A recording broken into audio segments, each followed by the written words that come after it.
most importantly, you got to disrupt yourself. And if you don't, the industry may disrupt you.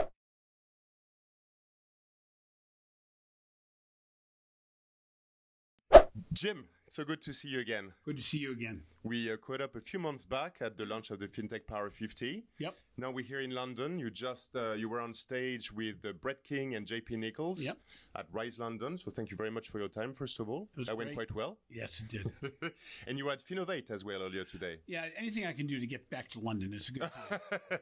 Yeah, but you don't even have time to go shopping. So I feel for your wife now because you're... It's probably pretty good, yeah. She received something very nice today. I took care of it before she was gone. So she did? Before I left, yep, she did. Ah, nice.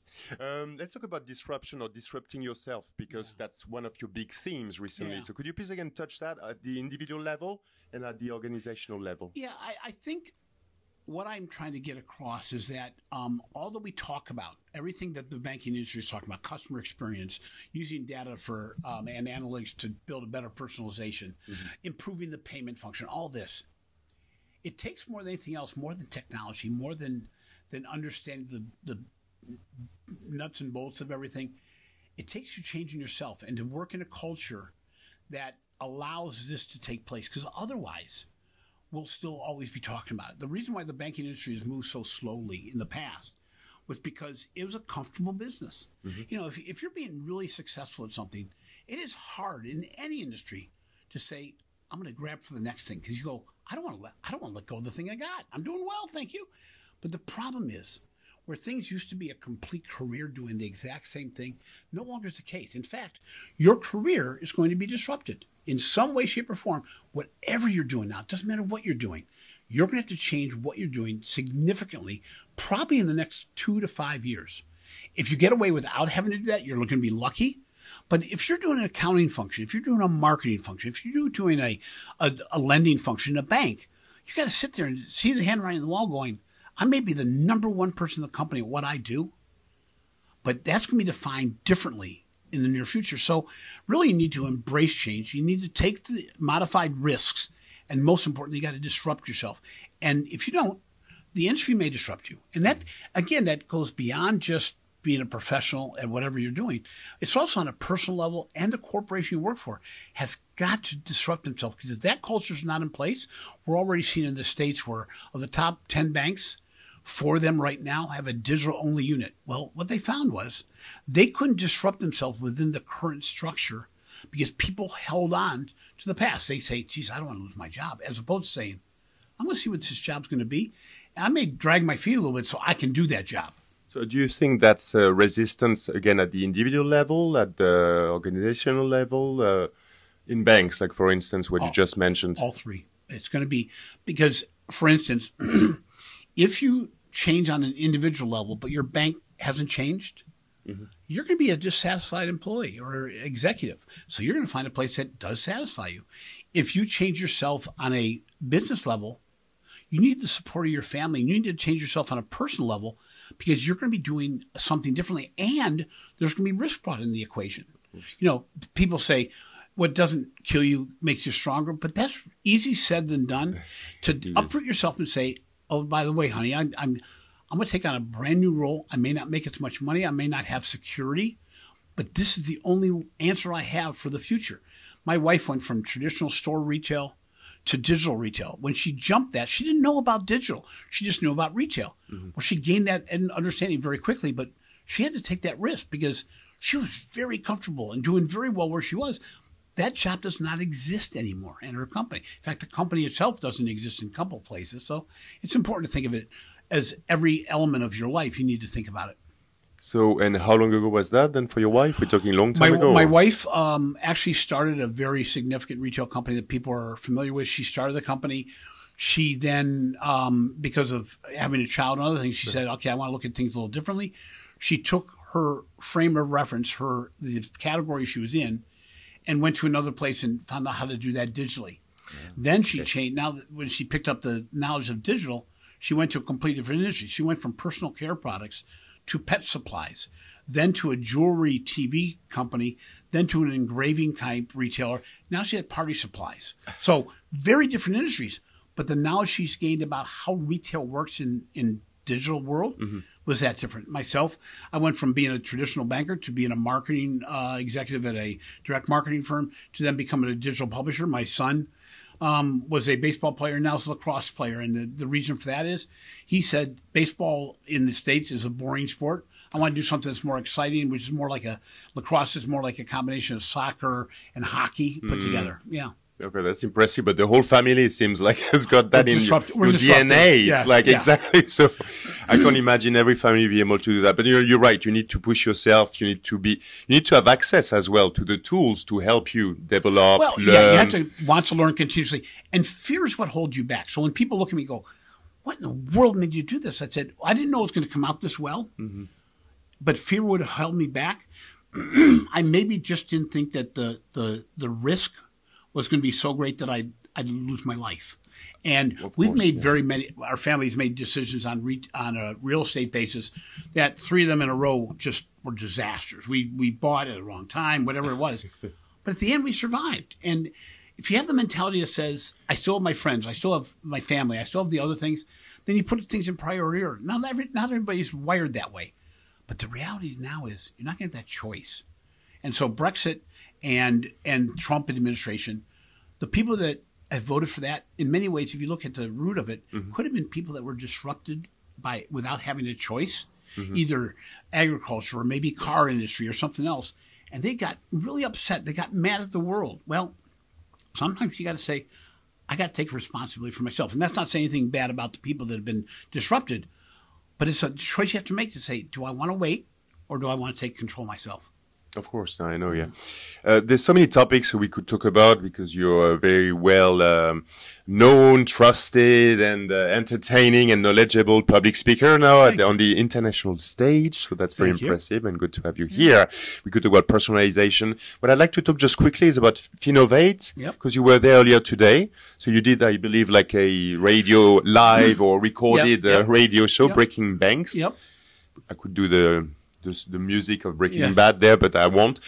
So what did you talk about with Brett and JP? We talked about trends, what the political, social, and even business environment is going to be. I think one of the things that came out of it was the changes in the world today are fintech companies going to be the winners or losers. They both thought that it's going to be tougher for them. I actually thought it was going to be a great opportunity because disruption brings the opportunity for new innovations. Now, that doesn't mean every innovative company today will succeed. That doesn't mean it's going to be good for everybody, but it's going to open up brand new opportunities. And I think when we look at what's going on in the world today, that change is going to happen. It's named different things.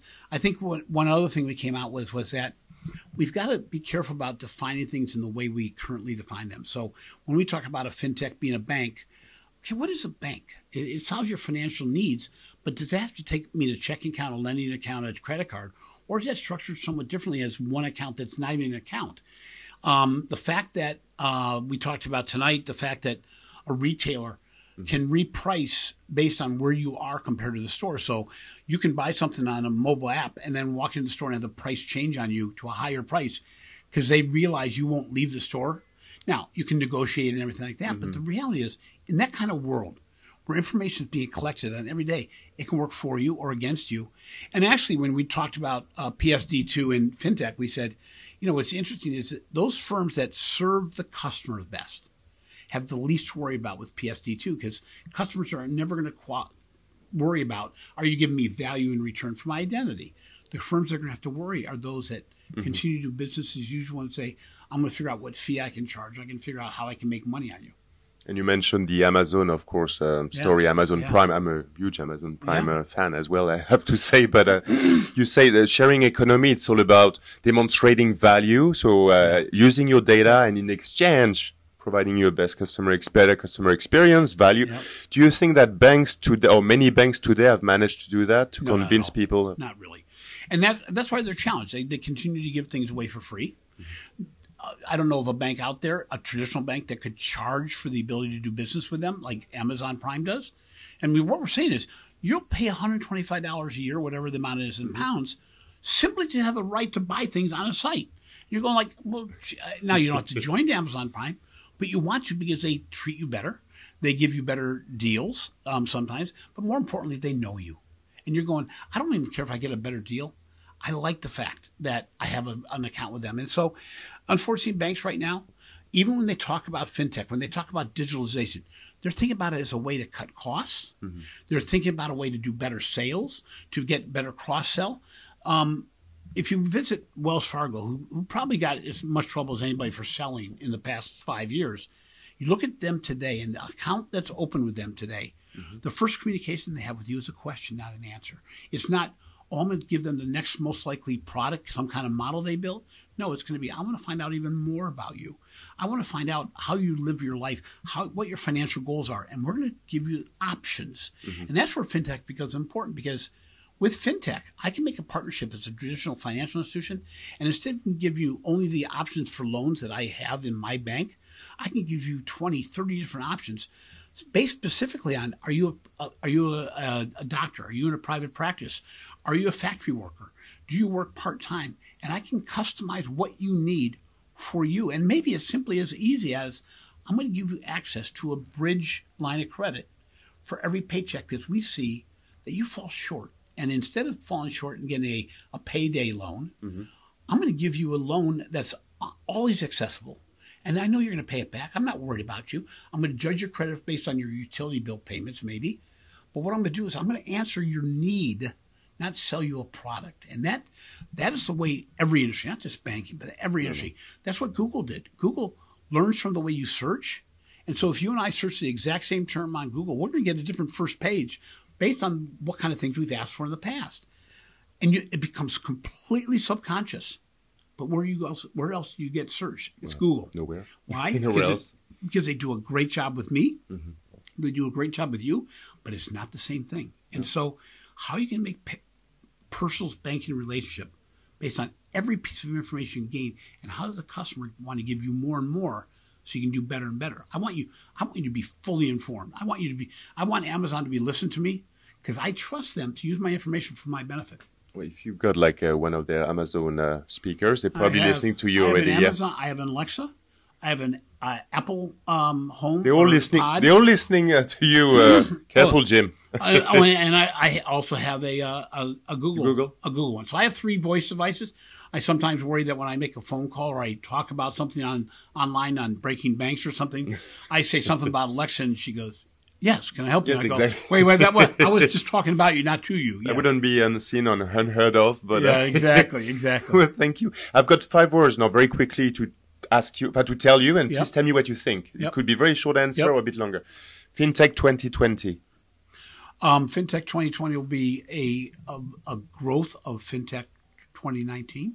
Okay. It will not be something that is radically different, but I think the biggest difference is you're going to see more digitalization, a renewed focus on the customer. Yeah, I hope so. So let's check next year.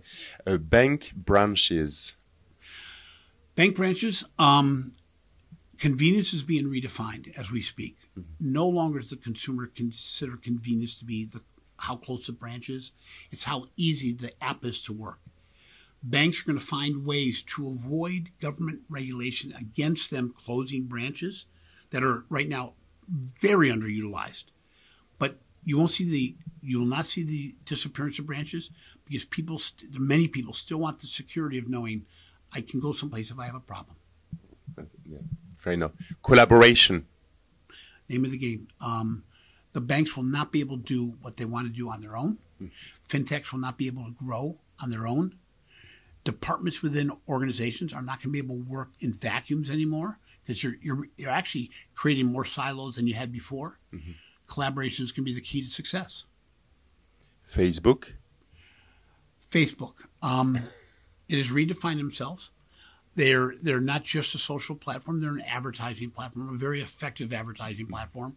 I buy as many things through Instagram and Facebook now as I do through. You do? Oh yeah, because they come to me with the right products at the right time. Healthy products on Instagram. My wife's Valentine's Day gift came because of an Instagram ad, and some of the health food that I'm buying, because what's happened is when you're posting about yourself, everybody knows about it, including the advertisers. Now, do I get worried about that? No.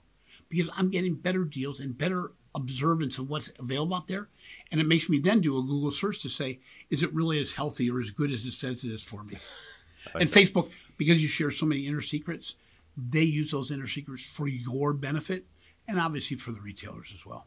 Just a tiny bit. The last but not least, Yeah. what do you think when I show you that, and please hold it in your hand? Oh, I bet most people that are watching this don't know what this is. This would have been the way to open a brand new email account at one point, AOL. Mm-hmm. It was the way to save data. And now this device was a way to save all kinds of information. There's not a thumb drive made today, even the cheapest one you get maybe at a trade show, that doesn't hold 10 times the amount of data that this used to. So what's happened is the compression of data, the access to data. It's really great to see these things. And I, unfortunately, I would have loved to give you a little manila cardboard card that had holes in it. Yeah, of course. Yeah. And say, okay, what's this? And I told my son, I go, okay, so you'd have to program things and make different holes for different things. And then you had to run through a computer to see if the program worked. And many times it was simply, can you do an addition problem? So the complexity, the data compression, the availability of data is really key. This is good. I like that. Fintech Power 50 is great because what it did is it did a little bit of a review of what was thought to be the 50 greatest fintech organizations in the world. And what's interesting is you could debate whether or not they should have been these, just like the influencer debates on ranking of influencers. There's all kinds, but if it creates discussion, if it opens up people's eyes into, geez, I didn't know this organization existed. In addition, there's good reading. I have an article in there. Brett has an article in there as well. Brilliant reading. And what it did was recognize some people that are in the inside of the industry and continually talking the talk. What's important is education's a key. Mm-hmm. And while people can say, well, is that magazine better than this magazine, better than this? Guys, try to pick them all up because the gap we have right now is how you educate yourself.